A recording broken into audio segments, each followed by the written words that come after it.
والمنتجعات المصرية. وأيضا يجري إنجاز المشاريع الاستثمارية، وبالدرجة الأولى محطة الطاقة النووية الضبعة، وأيضا تشكيل منطقات صناعية روسية في مصر.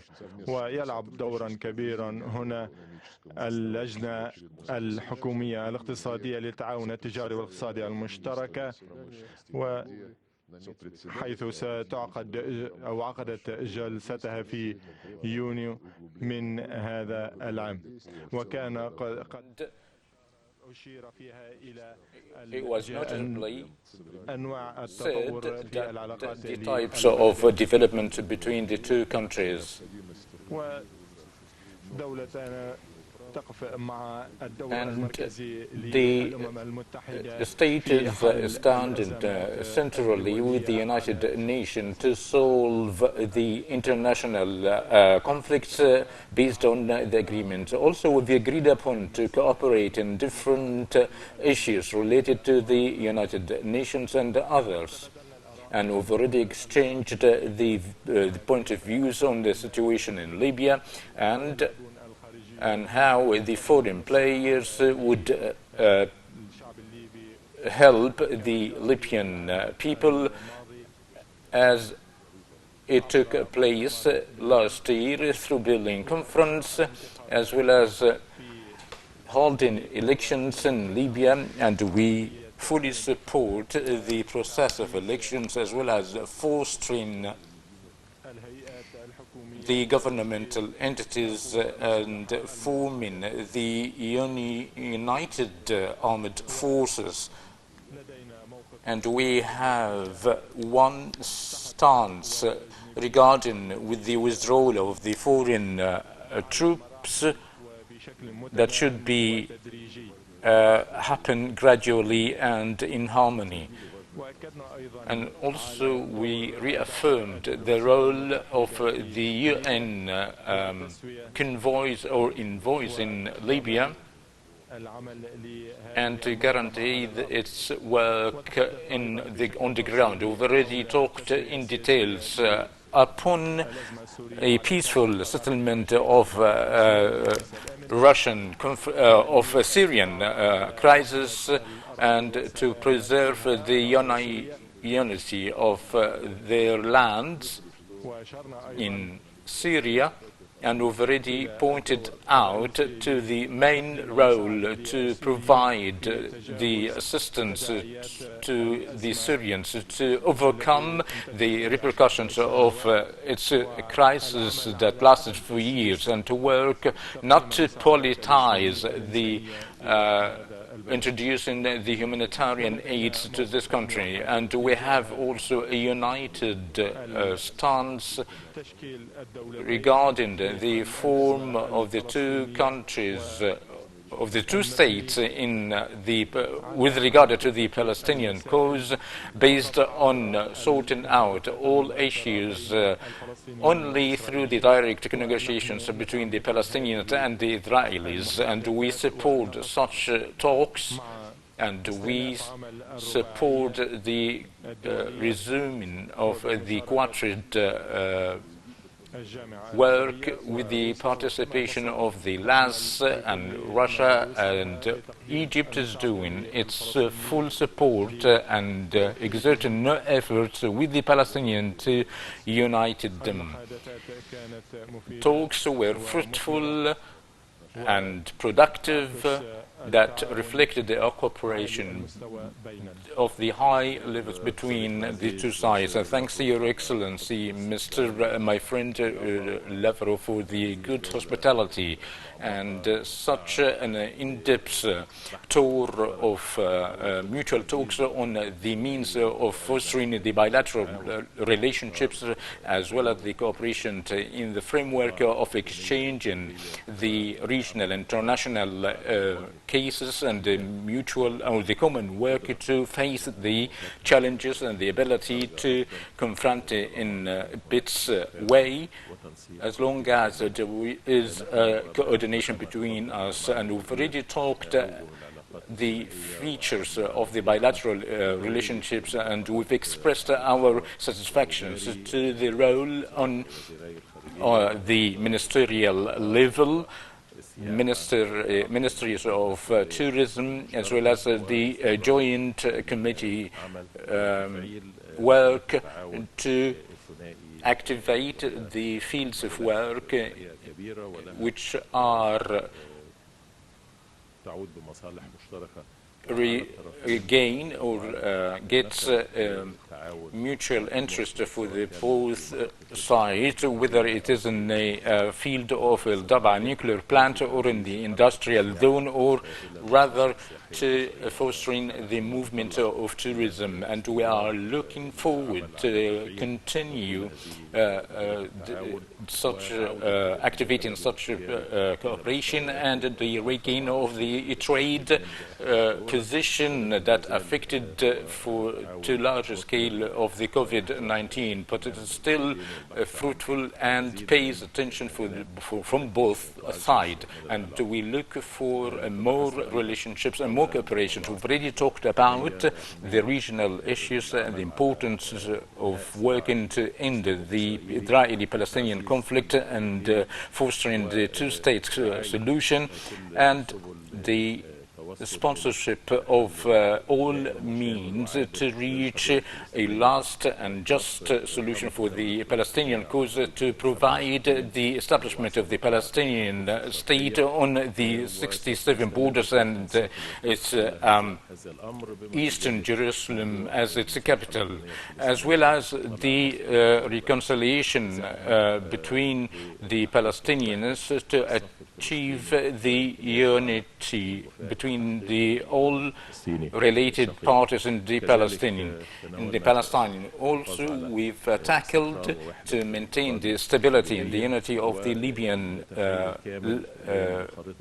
lands and the full activation of the route map that was adapted through the dialogue forum in Libya, and the importance of doing the legislative and parliamentary elections, and later on to maintain the ceasefire, as well as the withdrawal all the foreign troops from Libya. And we continue to provide all the full support to achieve such goals in order to gain all the Libyan institutions to get its powers in full and to maintain the Libyan maintaining the peace and security, as well as the full eradication of the terrorism organization that makes the Libyan lands the hub to stabilize the neighboring country, in Sahara as well as in Africa. There is a full coordination, whether in the bilateral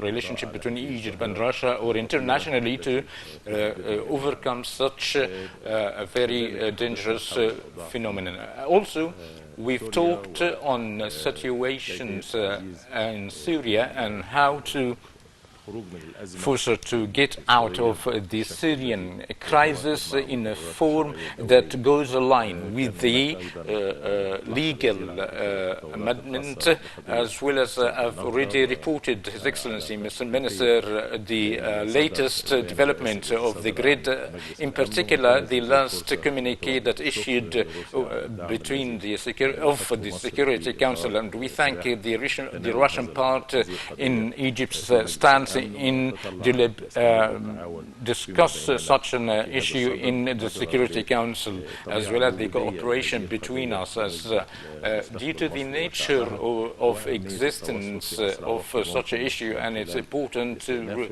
reach an agreement speedily and continue the negotiations under the African Union to reach an agreement, a binding agreement to remove any tensions would emerge due to the continuation of the unilateral policies that cannot go in line with the international tradition and rules. There are issues with respect to the stability of the region, the development regionally, internationally, and to continue the mutual work in the field of the international organization. There is keenness to continue the close relationships that connect the two countries, which are historical, and to work to coordinate and consult, and the desire to leave it up to vast horizons. Thank you. Сергей Викторович, здравствуйте. Саргон Хадай, Rush Today. На прошлой неделе стояла встреча в Сочи. Сергей Викторович, здравствуйте. Саргон Хадай, Rush Today. На прошлой неделе стояла встреча в Сочи президентов. في الأسبوع الماضي كان Russia's today, there was a summit last week between Putin and Erdogan, and it wasn't clear with respect to the Idlib. Are there any decisions being taken with regard to such an issue and to confront the terrorist groups, and the question regarding the Turkish groups in the eastern, northern Turkey? Ibrahim said that Turkey has the right to stay in Syria as long as Russia and Turkey, you've met in New York with. Yesterday there was a phone call between President al-Assad and the Jordanian king. Is there any practical steps to regain Syria in the Arab League? And what about the obstacles that hinder such a thing? And can you please explain the Egyptian stance with regard to this issue?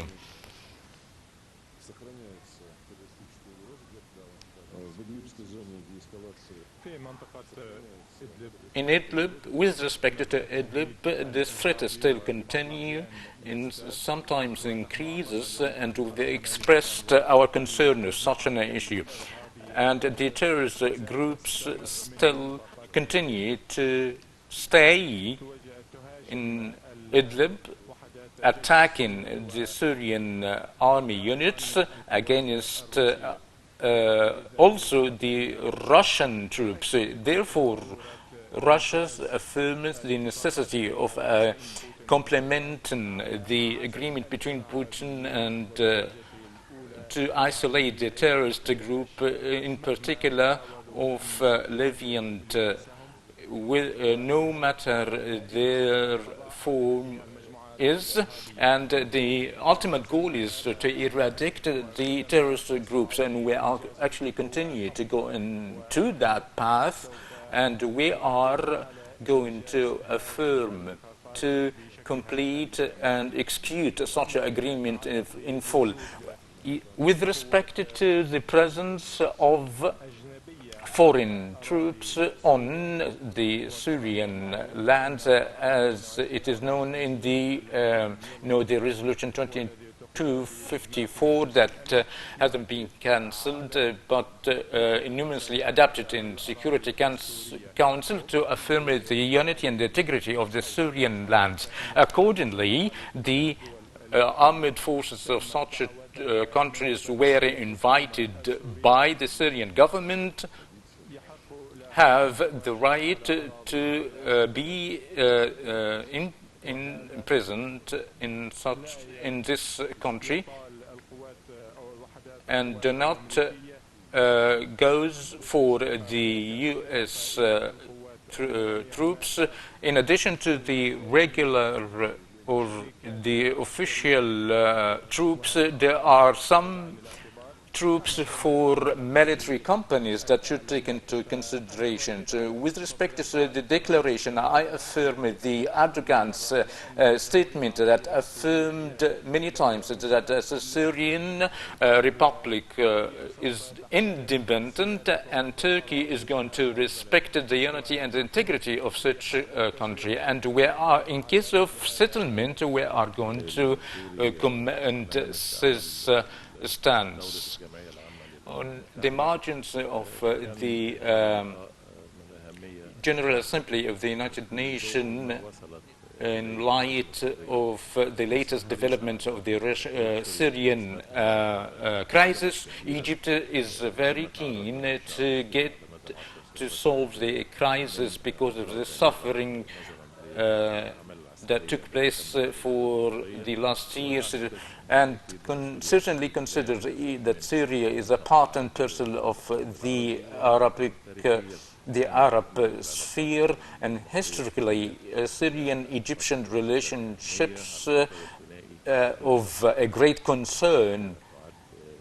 In addition, it was one of the pillars of the cooperation, coordination, and supporting the Arab national security. The goal of meeting is to assist Syria to get an exit of such a crisis, as well as conveying messages with respect to the importance of executing the international legal resolutions related to the development in Syria, and to work on taking the necessary measurements to maintain the security, its independence, and in the meantime to consider the Arab sphere and the importance to be an effective part in the framework of regaining its Arab presence and to maintain the national security of the Arab land. Of course, it's only first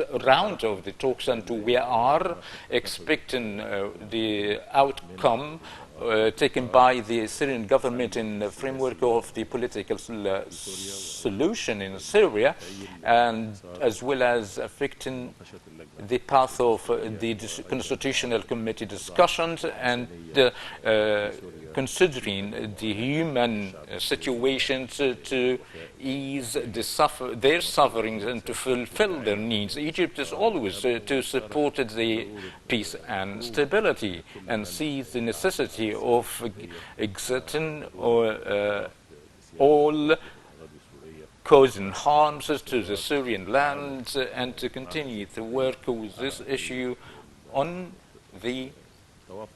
based on the international agreements to continue to end the conflict and achieve the stability.